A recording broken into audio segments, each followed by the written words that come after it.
चुपचाप खड़े ही रहना क्या? क्यों? बैर मुक्ता तो छोड़ना पड़ेगी ना। जाना तो कहीं नहीं, अपने आत्मा के पास जाना है कि नहीं जाना है? अनादिकाल हो गया, समझे में आया? आत्मा वैसे कहीं गया भी नहीं है, अपने क्षेत्र को यहाँ से वहाँ गया भी नहीं है, ये भी ध्यान रखना। लेकिन जाने वाला जो गया है उसे समझाती है। क्या भैया, कौन जाता है? बैल में कौन होता है? द्रव होता है कि पर्याय होती है? तो पर्याय होती है, तो पर्याय है, पर्याय को अंतर्मुख ले जाना है कि नहीं ले जाना है? हाँ, तो उसी को ले जाने की बात कर रहे हैं। समझ में आया भैया? कहते उसका ध्यान करने से शांति और आनंद प्रकट होता है।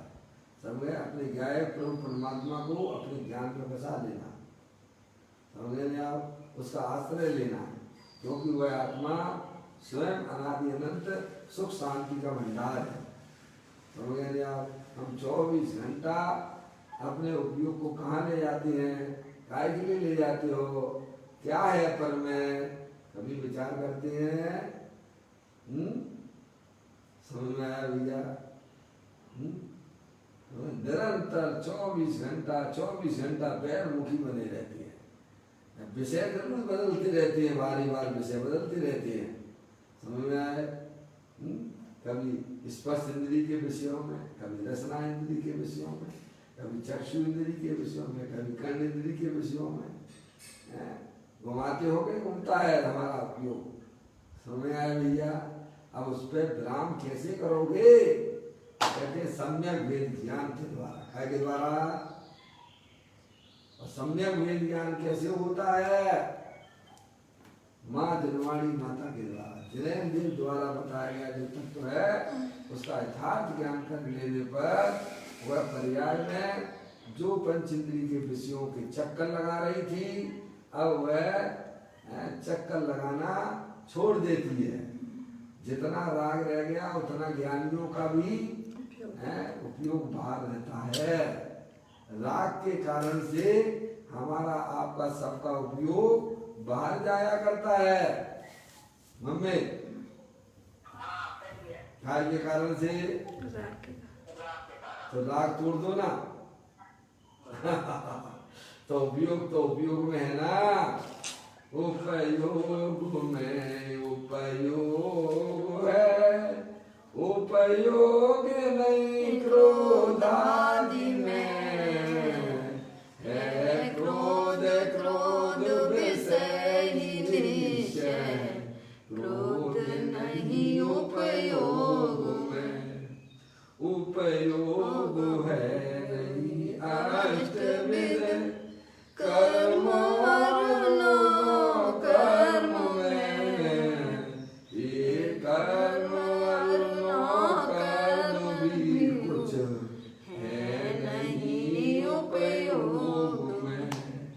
ऐसा अद्वैत ज्ञान जब ही प्रकटता है जीव के, तब अन्य नहीं कुछ भाव है। उपयोग शुद्धात्मा के जगह। आचार्य कुंकुम देव की समय सारी संबंधिकार है, प्रारंभी गाथा यहाँ से हुई है। उपयोग में है, उपयोग नहीं है क्रोधादि में है। क्रोध क्रोध में, क्रोध नहीं है उपयोग में। समझ रहे हैं भैया? सबकी अपनी अपनी व्यवस्थाएं हैं। ऐसा ज्ञान को, जैसे ज्ञानी को जब सच्चा ज्ञान हो जाता है, तब उसका उपयोग अपने गायक प्रभु परमात्मा का वर्ण कर लेता है। क्या कर लेता है?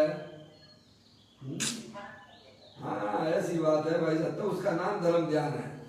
उसने जान लिया है भाई साहब, शरीर शरीर में है, कर्म कर्म में है, राग राग में है, उपयोग उपयोग में है। ये जब सच्चा ज्ञान जीव को हो जाता है, तब उसकी पर्याय उपयोग स्वरूपी पर्याय अपने शुद्धात्मा का वर्ण कर देती है। हमारा जो उपयोग जो बैरमुखी हो रहा है, उसका मूल में कारण अंदर में होने वाले रागादिक परिणाम है। कौन है? भैया अजय भैया, बार ही बार घूम रहे हो, कब से घूम रहे हो? हाँ, अब अपने घर में आने की कुछ सोचा है कि नहीं सोचा है? अरे दूसरे के घर में कब तक रहोगे? कितने दिन रोकेगा व्यक्ति? है भाई साहब, आना तो पड़ेगा अपने ही घर में भाई साहब। कितने भी मौज मस्ती कर लो, अपना घर सबसे प्यारा। एक चिड़िया के बच्चे चार, पंख पसारे निकले बाहर। पूरब से पश्चिम को जा, उत्तर से दक्षिण को जा। माँ को आके हाल सुना, देख लिया सारा संसार। अपना घर है सबसे प्यारा। भैया समझ आया? कितने भी भटके हो और भटक लो, लेकिन सुख शांति अगर चाहिए तो अपने चेतनेश्वर भगवान आत्मा के पास आपको आना ही पड़ेगा। पड़ेगा शब्द का उपयोग करता हूँ मैं, समझना है भैया? अगर तुम्हें शांति चाहिए, अगर सुख चाहिए तो अपना चेतनेश्वर भगवान आत्मा जो सुख शांति का भंडार है, समझ में आया भैया? ज्ञानी कहते उसका ध्यान करो। सही बात। तो पर्याय में अतीन्द्रिय आनंद के फव्वारे छूटते हैं। समझ में आया भैया? ये कला सीख लो भाई साहब। ये कला अगर आपने सीख ली तो बार बार जन्म लेने की कोई जरूरत नहीं पड़ेगी आपको। समझ में आया? आप राजा हो जाओगे, महाराजा हो जाओगे, तीन लोकी नाथ हो जाओगे पर्याय में। क्या समझ में आया भैया? इसमें आत्मा का कुछ जाता नहीं है, इसमें आत्मा का कुछ जाता नहीं है। समझे? आपके पास में द्रव्य भी है, आपके पास में पर्याय भी है। बोलो है कि नहीं है? दोनों है। क्योंकि पर्याय के बिना द्रव्य होता नहीं है और द्रव्य पर्याय के बिना नहीं होता है। भाई साहब, सब चीजें तो आपके घर में पड़ी हुई हैं। किचन में पूरा का पूरा सामान पड़ा हो भैया। अब हम क्या करें? पूरी दुनिया में तो लॉकडाउन है,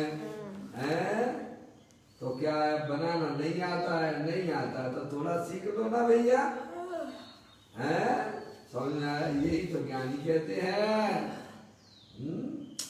समझ, पूरी दुनिया में आग लगी हुई है, बैर मुक्ता छोड़ो, अंदर में अपना त्रिकाल ध्रुव भगवान आत्मा जो अनंत शक्तियों के भंडार वाला है, जिससे आप कभी मिले नहीं हो, आप उससे मिलन की बात की जा रही है।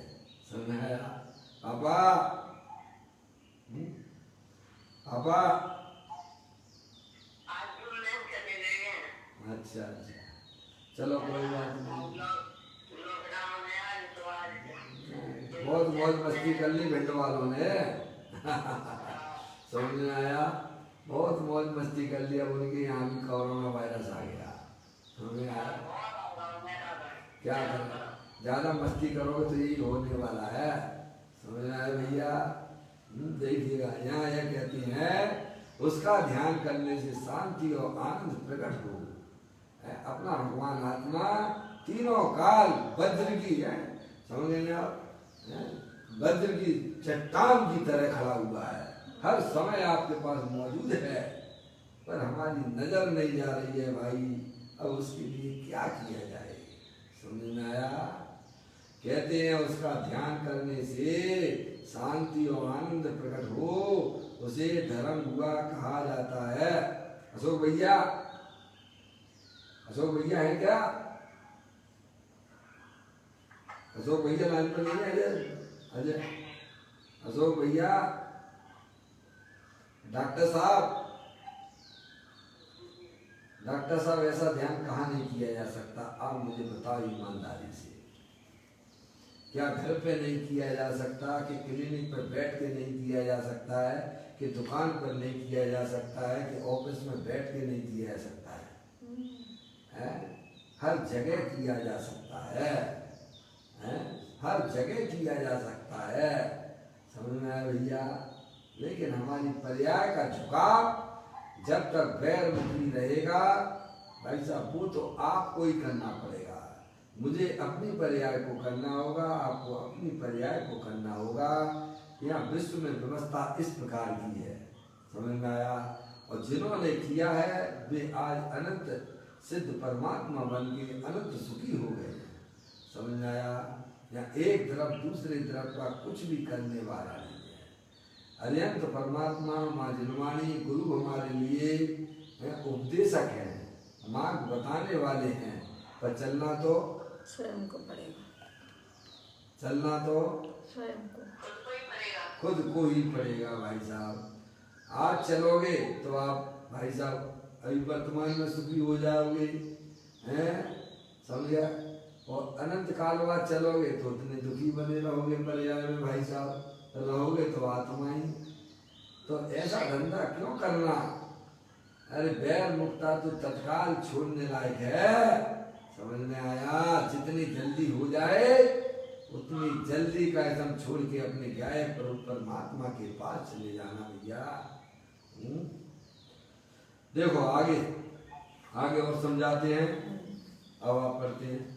अब कहते हैं एक आत्मा का ध्यान करने से क्या फल आता है, अब उसकी बात करते हैं। अब अंतिम लाइन पदम प्रबंधाई के मुनिराज की, उसके ऊपर पूज्य गुरुदेव श्री उसका व्याख्यान करेंगे। कहते हैं पाप रूपी, ये मूल लाइन जो मैं आपको पढ़ रहा हूँ ये पदम प्रबंधाई के मुनिराज की है। पाप रूपी तिमिर समूह को नष्ट करके सहज महिमावंत आनंद शोक की खान रूप ऐसी उस मुक्ति को अक्षय रूप से प्राप्त करता है। ये मूल लाइन पदम प्रबंधाई देव मुनिराज की है, समझ में आया भैया।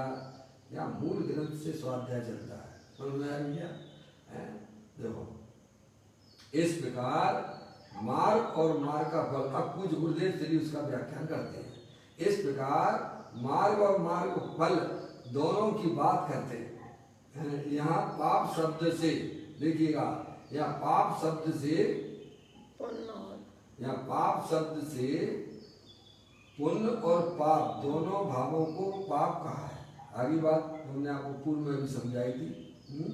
पाप शब्द यहाँ लिया है पाप रूपी तिमिर समूह को नष्ट करके।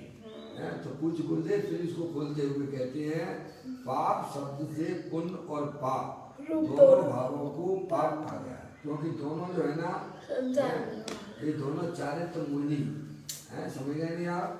ये घातिया कर्म है ना, घातिया कर्म आत्मा के साथ में है, 8 कर्मों का संयोग है ना, जिसमें ज्ञानावर्णी, दर्शनावर्णी, मोहिनी और अंतराय, ये 4 कर्म जो है घातिया कर्म है।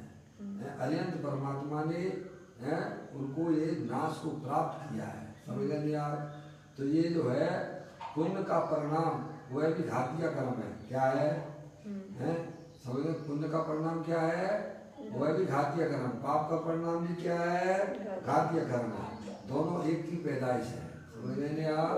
चारित्र मूली की है, इसीलिए जब पाप कहा गया है वहाँ समझ लेना चाहिए कि पुण्य भी है उसी की पैदाइश है, समझ गए आप। इसीलिए पूज्य गुरुदेव श्री कहते हैं पाप शब्द से पुण्य और पाप रूप दोनों भावों को पाप कहा है। आगम में आप चले जाइए, योगेंद्र महाराज आदि सभी ये बात कहती हैं भाई साहब। पाप पाप को दुनिया पाप कहे, लेकिन पुण्य परिणाम भी पाप है, क्योंकि वह आत्मा से विमुख परिणाम है, समझ गए नहीं आप। ऐसी बात है। पर को पर के प्रति दया पालने का परिणाम वह पुण्य परिणाम होने पर भी वह वैरमुखी तत्व है, इसीलिए उसे भी आत्मा की हिंसा शब्द से उपयोग किया है। आचार्य अमृतचंद देव ने भी किया है, समझ गए नहीं आप। पर की दया पालने का परिणाम वह जो है वह आत्मा के लिए दुखरूप है। मैंने एक बार कहा था, ट्रक के पीछे लिखा हुआ था देखो भैया, पर की दया पालने का परिणाम भी वह दुखरूप है। क्या कहा, समझ नहीं आप, समझ नहीं आप। क्योंकि आत्मा पर की दया पाल सकता नहीं है, उसे अपनी आत्मा की दया पाल लो ना भाई साहब। पहले आप पर की दया तो पल जाएगी, तुम चिंता क्यों करते हो, समझ नहीं आप। जब आप अपने आप को आत्मा समझोगे कि मैं आत्मा हूँ, तो पर तरफ भी आपको एक इंद्री, दो इंद्री, तीन इंद्री, चार इंद्री सब आत्मा दिखाई देने लगेंगे। समझ में आया भैया? भूल को समझे में ना हमारी पर्याय में बहुत बड़ी भूल चल रही है। सही बात। समझ गए आप? तो यहाँ पाप शब्द से पुण्य और पाप रूप दोनों भावों को पाप कहा है। अंदर में भगवान आत्मा अतीन्द्रिय आनंद अमृत से डोलता प्रभु है। समझ गए आप? समझ गए? तीनों काल विद्यमान वस्तु है, अपने ज्ञान आनंद में हमेशा रहती है, उसका स्वरूप कहीं जाता नहीं है। समझ गए आप? तो क्या अंदर में भगवान आत्मा अतीन्द्रिय आनंद अमृत में से डोलता प्रभु है, नाथ है। इसीलिए कहते हैं अरे उसे पकड़ना, उसे ध्यान में लेना, उसका ध्यान रखना, उसका ध्यान करना तो तुझे शांति होगी। उसके फल में पुण्य पाप रूप अंधकार का नाश होकर मुक्ति होगी। क्या कहा? किसको पकड़ने की बात कर रहे हैं? हमारी पर्याय ने अभी किसको पकड़ रखा है? अरे भाई साहब ये तो आपको ज्ञान करना पड़ेगा ना। हमारी पर्याय ने अभी अनादिकाल से परद्रव्य को पकड़े हुए है। किसको पकड़े हुए है? शरीर कौन है तुम्हारे लिए? स्वद्रव्य है कि परद्रव्य है? परद्रव्य। अरे बोलो हैं? शरीर स्वद्रव्य है कि परद्रव्य है? कौन पकड़े हुए है इसको? मैं शरीर हूँ। ये पर्याय पकड़े हुए है।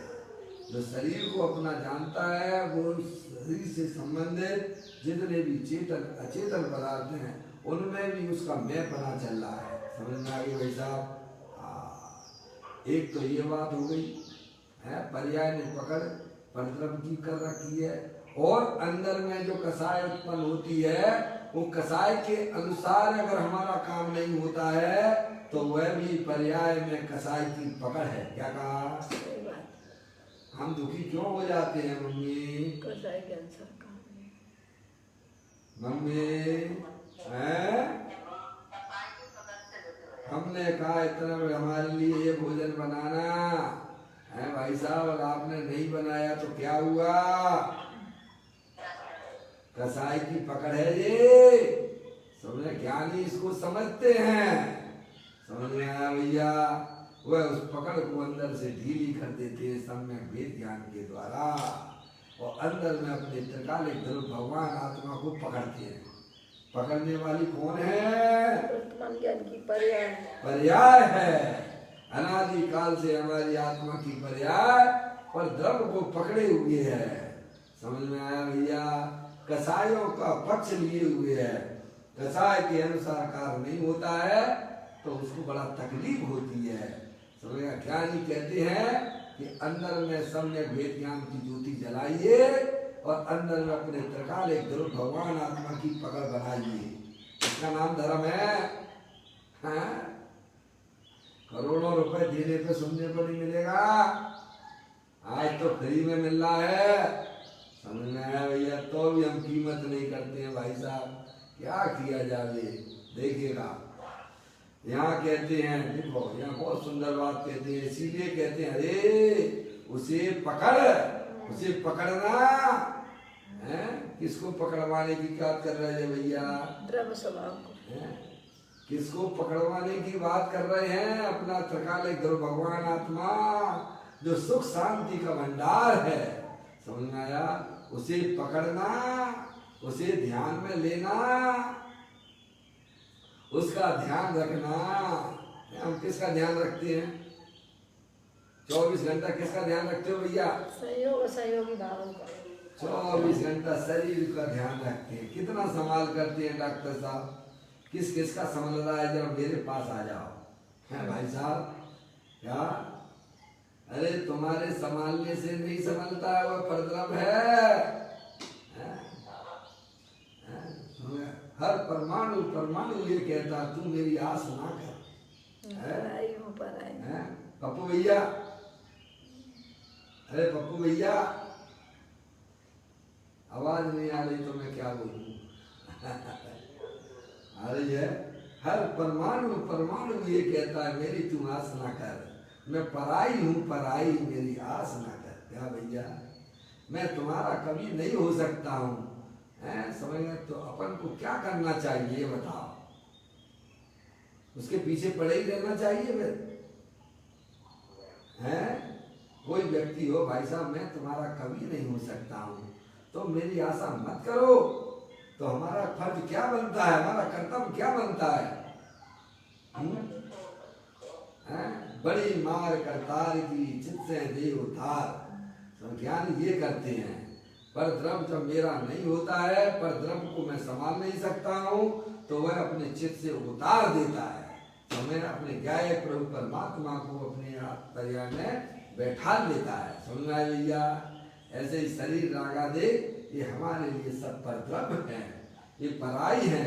वे कहते हैं पराई हूँ पराई मेरी तू आस ना कर। समझ आया? कहते हैं उसे पकड़ना, उसे ध्यान में लेना, उसका ध्यान रखना, उसका ध्यान करना, तो तुझे शांति होगी। उसके फल में पुण्य पाप रूप अंधकार का नाश होकर मुक्ति होगी। भाषा देखो, कहते हैं कि पुण्य पाप के भाव अज्ञान अंधकार है। तिमिर है, तिमिर शब्द का उपयोग किया ना, तिमिर का मतलब होता है अंधकार, अज्ञान। अज्ञान अंधकार है, वे कोई चैतन्य चमत्कार में नहीं है। आश्रम तत्व क्या है?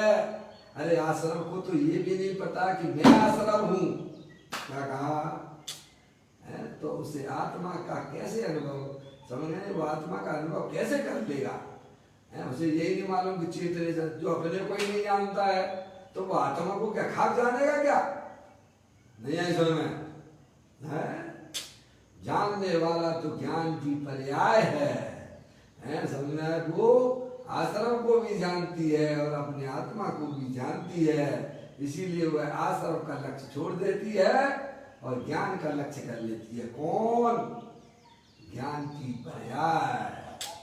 समझ में आया भैया? पुण्य पाप के भाव अज्ञान अंधकार है, वे कोई चैतन्य चमत्कार में नहीं है। आश्रम तत्व समझ गए आप? यहाँ आमने सामने बात करनी है, इसीलिए कहते हैं भगवान आत्मा चैतन्य चमत्कार के नूर का पूर है। दो चीजें हैं, किन की बात चल रही है? या दो चीजें कौन कौन सी हैं?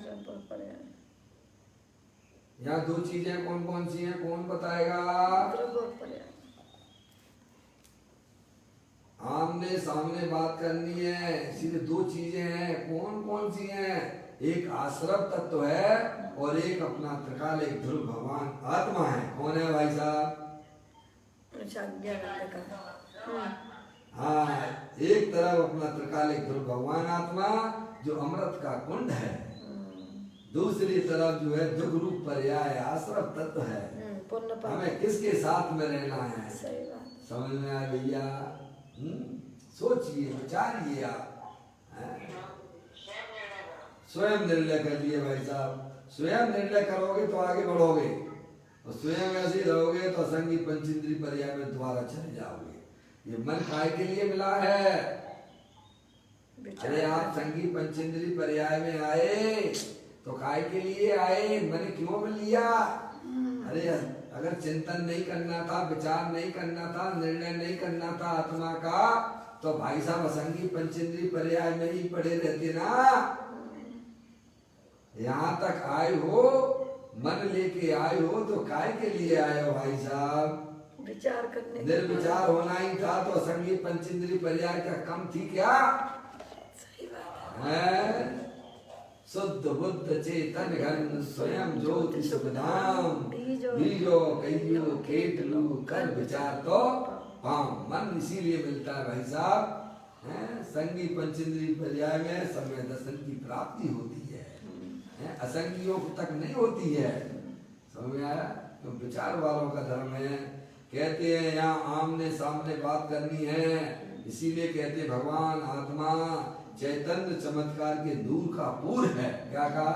नूर का। यार दो बातें आई, जबकि पुण्य पाप तिमिर है, रागादिक परिणाम में है अंधकार है, अज्ञान अंधकार है। देखो यह पुण्य पाप के भाव की बात है, आगे बात समझ में, किंतु उनके फल की संयोग की बात नहीं है। शुभ अशुभ भाव, राग पाप है, अंधकार है, जबकि भगवान आत्मा चैतन्य चमत्कार का नूर है। उसका ध्यान करने उसका ध्यान करने से, उसका आश्रय करने से, उसका अवलंबन करने से प्रकट होने वाली सम्यक दर्शन ध्यान चारित्रमयी वीतरागी दशा पुण्य पाप की अंधकार का नाश करने वाली है। आगे बात समझ में देखिए। अब मैं थोड़ा आपको ये पूरा करना है ना, थोड़ा ऐसे ही चलेगा है? थोड़ा जल्दी नहीं चल पाएगा। देखिएगा असंख्य प्रकार के, अब देखिए पूज्य गुरुदेव जी कहते हैं असंख्य प्रकार के पुण्य पाप के विकल्प हैं। हमारी आत्मा में जो रागादिक परिणाम होती है असंख्य प्रकार की हुआ करते हैं। आप भी देखिए 24 घंटा मेरी इच्छाएं कैसी हुआ करती हैं। देखो हर समय टोटल तो लगाओ, एक दिन बैठ तो जाओ भैया, काउंटिंग तो करो कि हमारी पर्याय में भाई साहब सुबह से शाम तक कौन कौन सी इच्छाएं भई हैं। हेलो, इतना काम कर सकते हो अपने लिए कि नहीं कर सकते हो? बैठ के हिसाब लगाना सुबह से शाम तक कितनी इच्छाएं हुई और कितनी इच्छाओं की पूर्ति हुई है। क्या कहा? समझ गए आप? ज्ञानी कहते पुण्य पाप के परिणाम असंख्य प्रकार के होते हैं। समझ में आया भैया? असंख्य प्रकार के पुण्य पाप के विकल्प हैं वे। सत्य वाणी बोलने का राग भी अंधकार और तिमिर है, क्योंकि यहाँ पर वचन गुप्ती चल रही है ना, उसकी बात करती है। सत्य वाणी बोलने का राग भी अंधकार है, तिमिर है, ऐसा यहाँ कहते हैं। इस कलश के बाद, कलश में कहा गया पदम प्रबंधाई, क्योंकि वह विकल्प है ना। अरे धर्म करना तो अभी बाद में रहा, परंतु यह एक एक बोल समझने में भी अज्ञानी को परेशानी होती है। क्या कहा? धर्म करना तो दूर रहा, एक एक बोल समझने। अभी आचार्य भगवंतों की मुनिराजों की बातें उसे समझना भी कठिन पड़ रहा है। समझे? धर्म करना तो बहुत बात की बात है, भाव तक ग्रहण नहीं करते हैं कि माँ जनवाणी माता क्या कहना चाहती है, इसका अभिप्राय भी नहीं समझ पाती है। इतना काल हो गया भाई साहब को, समझ गया? भले 11 अंगों पूर्व का पाठी हो गया है, ज्ञान का सब ज्ञान भी इतना हो गया, लेकिन अनंत परमात्मा क्या कह रहे हैं यह बात भी नहीं समझ पाया। समझ आया भैया? ऐसी बात है मौसी, अभी तो कुछ भी नहीं है उसके आगे है। फिर आपको क्या समझने लग जाते हैं? थोड़ा बहुत शास्त्र पढ़ लिया, मेरे जैसा कोई ज्ञान ही नहीं है। थोड़ा वही गाथाएं बोलने लग गए, मेरे जैसा कोई शास्त्री नहीं है। अरे भूल गए, शास्त्र पाठी भी जो मूल है, जो निज तत्व जान, माँ जनवाणी माता की शैली को ना समझे वह ज्ञानी कैसे हो सकता है भाई साहब? परंतु यह एक एक बोल समझने में भी अज्ञानी को परेशानी होती है। कि यह क्या कहते हैं? अज्ञानी को अभी धर्म समझने का भी ठिकाना नहीं है। समझ में आया भैया? और वह अपने धर्म और अपने को धर्म हो गया मानता है। क्या मानता है? अपने आप को ज्ञानी मान लेता है। सभी बाहरी क्रियाओं में है भाई साहब, तो अपने आप को क्या मानने लग गया? आप उन्हें समझाने जाओ ना मौसी, है आप उन्हें समझाने जाओ ना तो कहेंगे भाई साहब पहले यहाँ आ जाओ हमारे, है नहीं तो आप भी 2-4 लोग पीछे पड़े होंगे उनके भक्त, आपकी पिटाई और कर देंगे। समझ में आया? हाँ समझ में आया भैया? इसीलिए किसी को नहीं समझाना। आचार्य भगवत कभी एक तरफ दूसरे तरफ को समझा सकता नहीं है। तुम तो मौन रहकर समझे और समझ आओ। क्या करना? बस ऐसा धर्म है ये। कहते हैं अपने को धर्म हो गया मानता है। अरे ऐसे ही जिंदगी चली जाती है। यहाँ कहा है कि सहज महिमा बंत आनंद शोक की खान रूप ऐसी उस मुक्ति को, यह मुक्ति का विशेषण है। जबकि शुद्ध सहज विलसते चैतन्य चमत्कार यह द्रव्य का विशेषण था। समझे आप? समझे आप?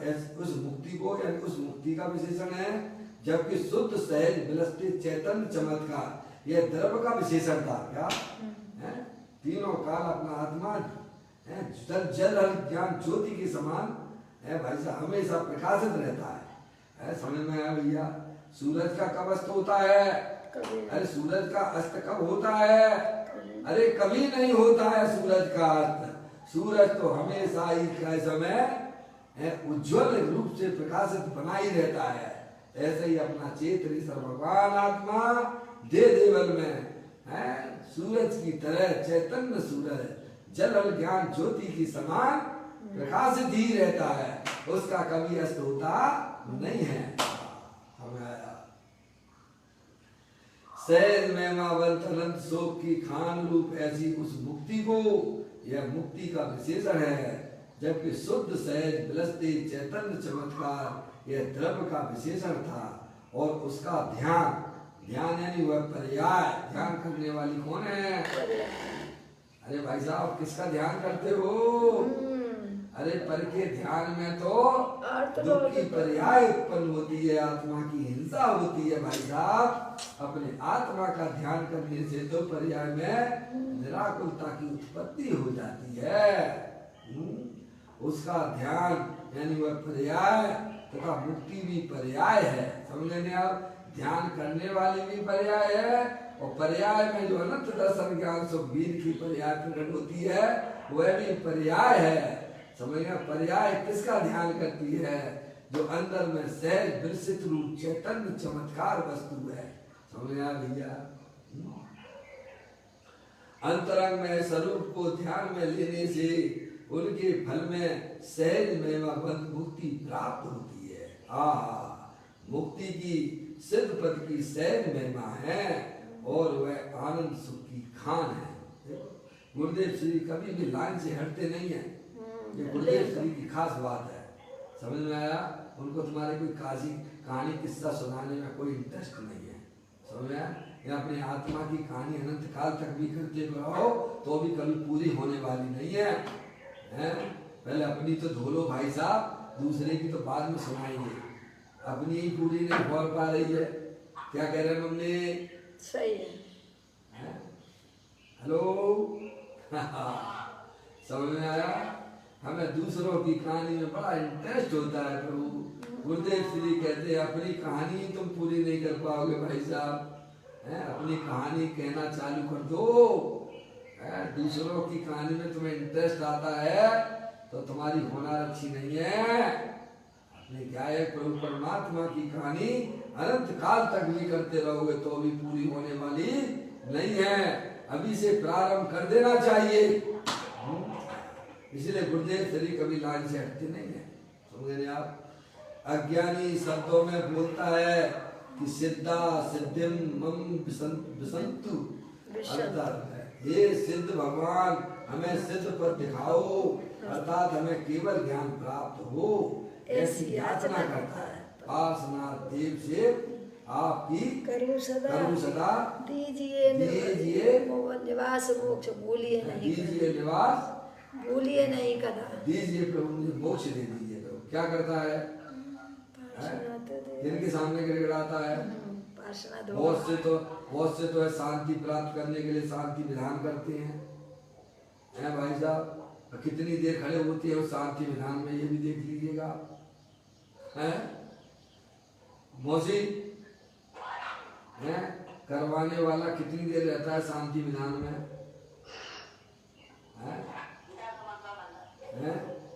और अरे घंटा कहाँ रहता है, वो तो देखता रहता है कि कितने लोग आ गए हमारी शांति विधान में। कौन को वहाँ खड़ा भी हो भगवान के पास में, शांतिनाथ भगवान की शांति प्राप्त करने के लिए खड़ा होता है वहाँ पे, समझ में आया?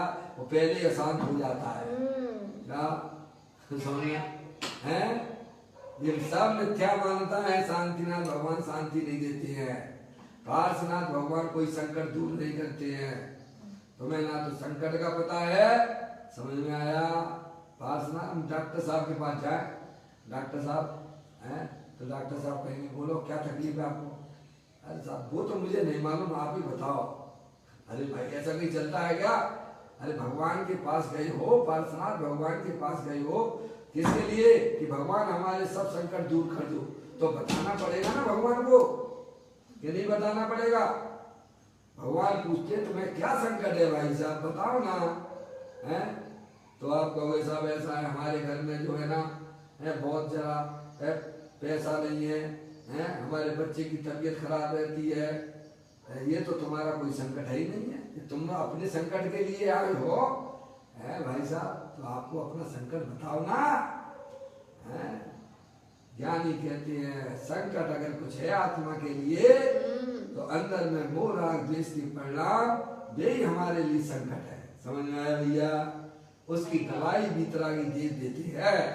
समझ में आया? सब संकट का निवारण है, सब संकट मोचन भगवान है। समझ में आया? वो अपना बीतरागी भगवान है। समझ में आया? जग को दे दी जग की निधियां दिन रात लुटाया करते हैं। समझ में आया भैया? शांति प्राप्त चाहिए तो भगवान कहते तुम अपने आप आत्मा के पास चले जाओ। समझ में आया? तो तुम्हें शांति का भंडार मिल जाएगा। तुम थोड़ी थोड़ी शांति मांगते हो, हम तुम्हें भंडार दे देते हैं। समझ में आया? पार्श्वनाथ भगवान के पास में जाओगे तो पार्श्वनाथ कह देंगे तुम चले जाओ अपने आत्मा के पास में, तुम्हारी पर्याय के सारे संकट दूर हो जाएंगे। क्या भाई साहब? अब वो हम करना नहीं चाहते हैं, मूर्ख जैसे काम करते हैं भाई साहब। समझ में आया?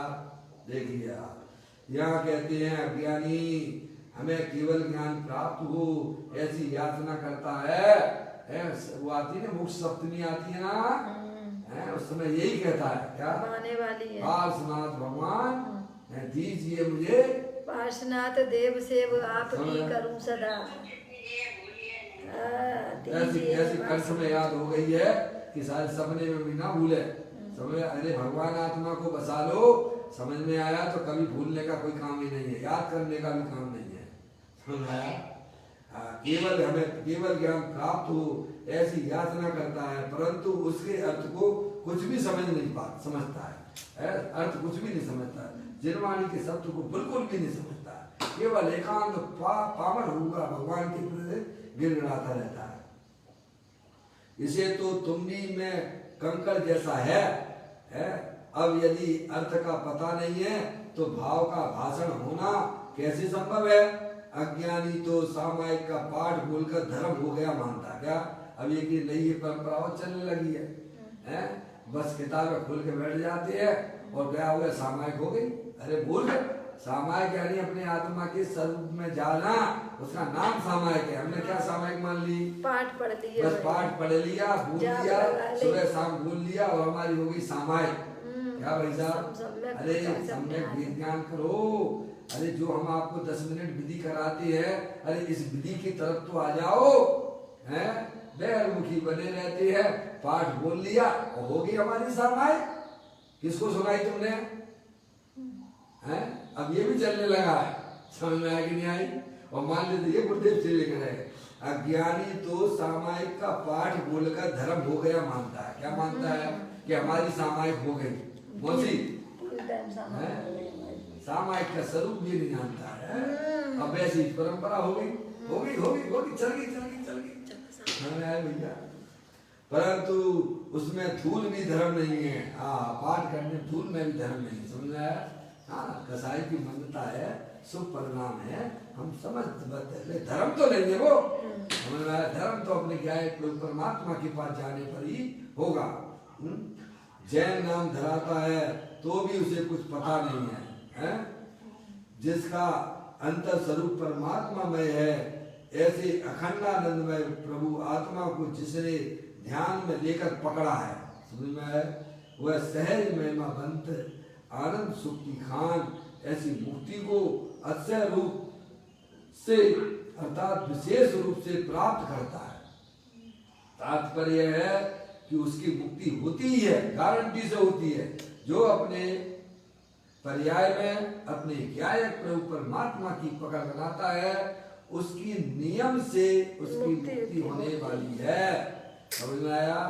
जिसकी पर्याय में पकड़ परद्रव और कसायों की है, पर्याय की पकड़ है, वह नियम से 4 गति 84 लाख योनियों में परिभ्रमण करेगा। गारंटी से बात चलती है, ढिल्ले फुल्ले की कोई बात नहीं है। समझ गया? तात्पर्य है कि उसकी मुक्ति होती ही है, परंतु दूसरा कुछ उसे प्राप्त नहीं होता है। अब उसे गति प्राप्त नहीं होती, ऐसा कहते हैं। मोक्ष के मार्ग में जाए तो मोक्ष ही प्राप्त होता है, मोक्ष ही आता है। भगवान आत्मा मुक्त स्वरूप है। समझ गया? मेरे भगवान आत्मा ने आज तक पर तरफ पर भावों को छुआ तक नहीं है। ऐसा परम पवित्र मुक्त स्वरूपी भगवान आत्मा है, जिसे आचार्य कुंकुम देव ने 186वें नंबर की गाथा में समय सार जी में कहा, जो शुद्ध जाने आत्म को वह शुद्धता को प्राप्त हो। वहाँ लगा लेना चाहिए, जो मुक्त जाने आत्म को वह मुक्तता को प्राप्त हो। देखिएगा, कहते हैं भगवान आत्मा मुक्त स्वरूप है और उसका ध्यान करने से पर्याय में मुक्ति प्राप्त होती है। समझ गया? है उसकी तरफ हमारा लक्ष्य है, हमारा जो है आश्रय त्रिकालिक धर्म भगवान आत्मा का होता है, तो पर्याय में मुक्ति की प्राप्ति हो जाती है। यह मोक्ष मार्ग की क्रिया अज्ञानी को इस क्रिया की सूझ नहीं पड़ती है, इसीलिए यात्रा इत्यादि करने से धर्म हो जाएगा। क्या मान लेता है? चलो भैया सामने से कर दी, और जब फ्री का फंडा हो तब तो पूछो ही मत उसके। क्या कहा? फ्री में गाड़ियां जा रही हो तो भाई साहब चला जाएगा, और पैसे की बात करोगे तो जो है नहीं जाएगा। समझ गए ना? और वहां जाकर भी व्यवस्थापक वालों से कहेगा कि भाई साहब हमारा कमरा दो। हमारा कमरा कहाँ है? आप हमें लेके आए हो। समझ में आया भैया? लड़ाई झगड़ा भी करेगा, और उसको धर्म मानता है। क्या समझ आया भैया? उसे कुछ भी पता नहीं है, ना तो द्रव्य का पता, ना गुण का पता, ना पर्याय का पता। इसीलिए बार ही बार में वो भगवान की कल्पना करते हुए अपनी मनुष्य पर्याय को व्यर्थ कर देता है। कहते हैं यात्रा आदि करने से धर्म हो जाएगा, ऐसा मानता है। अरे धर्म क्या है? धर्म क्या है? इस वस्तु का पता नहीं होने से वह धर्म के नाम पर अनादि से ठगाया गया है। क्या गया? कब से चल रही कहानी हमारी ठगाने की? है? अभी आप जैन कुल में आ गए तो आपको संबित शेखर जी में भगवान दिखने लग गए, और कहीं आप मुसलमान हो जाओ तो मक्का मदीना में चले जाओगे। हिंदू हो गए तो भाई साहब वहाँ जाके नहा लेना गंगा में जाके, तो धर्म हो जाएगा। है? समझ? ये लोक मूर्ता है। ज्ञानी की पर्याय में लोक मूर्ता होती नहीं है। समझ में आया? ज्ञानी वस्तु स्वरूप को समझने वाला होता है, वह सब जानता है। इस प्रकार से यह अपनी गाथा, यह कलश आज पूरा हो रहा है। इस प्रकार यह 67वीं गाथा पूर्ण हुई, अब पूरी हुई है। 67वें नंबर की गाथा है। उनके कलशों का भी वाचन किया अपन ने, और ये गाथा भी पूरी हुई। अब 68वीं गाथा में काय गुप्ती की व्याख्या कल अपन करेंगे। अभी अपना समय हो गया। निज निधि निज में बताई, यह अनंत अनंत उपकार है, उसके लिए जिन वाणी माँ को वंदना सतबार है, वंदना सतबार है। 9 बार प्रभु का मंत्र।